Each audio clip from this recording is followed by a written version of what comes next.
So here in Florida, we have this thing every year from June 1st, I believe, until November 30th.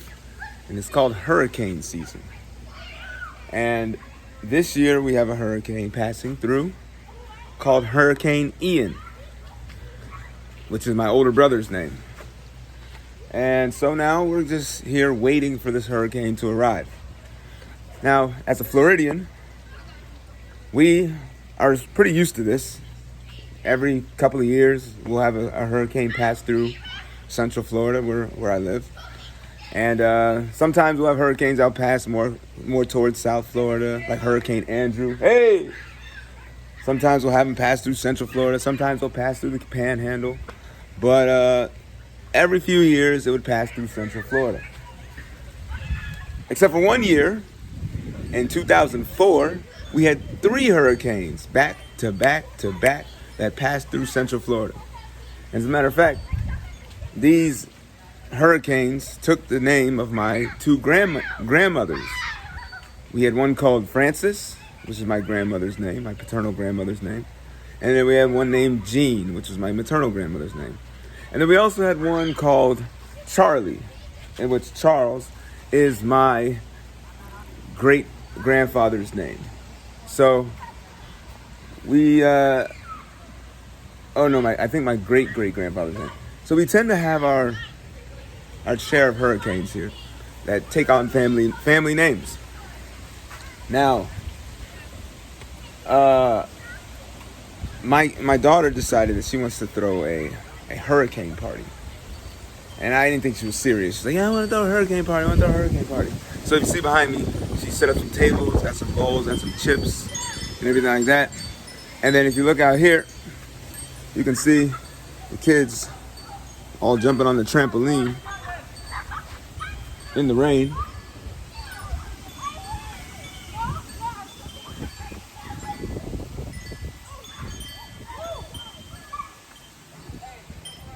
But they say that the eye of the hurricane is not going to be here till about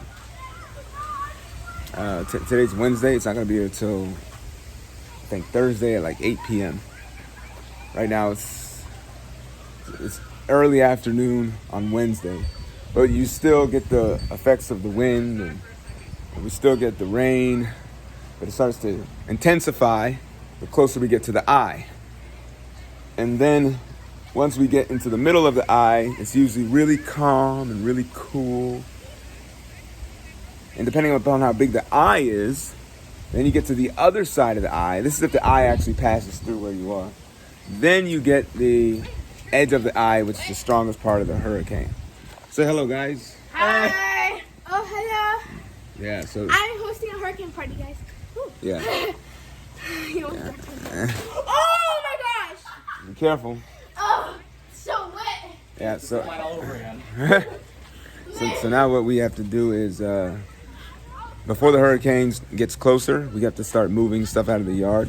Like we have to make sure that the basketball hoop Because is, it's 20 inches, bro. we bring the basketball hoop down, and so the wind doesn't carry it anywhere. We probably probably have to flip the trampoline over. Watching the news? So No, watching the news? Huh? No, he's making a video. I have my probably have to flip the trampoline over so the wind won't pick it up and carry it anywhere. Bro, as I saw that on one video, there's a trampoline, And then- huge hurricane, and then the trampoline like flying. Yeah. It was so cool. And then we're probably also gonna move some of the little pots and stuff all over the yard, move them inside. But I personally, we're Floridians. We're so used to this. Usually it doesn't do anything but cause a lot of rain. Maybe a couple branches fall. Every now and then, like we'll have a Hurricane Charlie that will pass through that does damage. But for the most part, most hurricanes that pass through here, I'm not worried about it. Just get a lot of rain for the garden. And a little bit of wind. Because we live inland. Now, if you live right by the water, if you were in Daytona Beach, or if you're in Tampa, or My if you're friend in lives in Tampa. Fort Pierce, But he still lives in Tampa. or Fort Myers, or even Miami, that's when you really have to worry about the hurricanes. But if you're in inland Central Florida, it's usually not that big of a deal. But anyways, that's it. Here we are. We're gonna shortly start preparing for this hurricane. Hurricane Ian. Peace.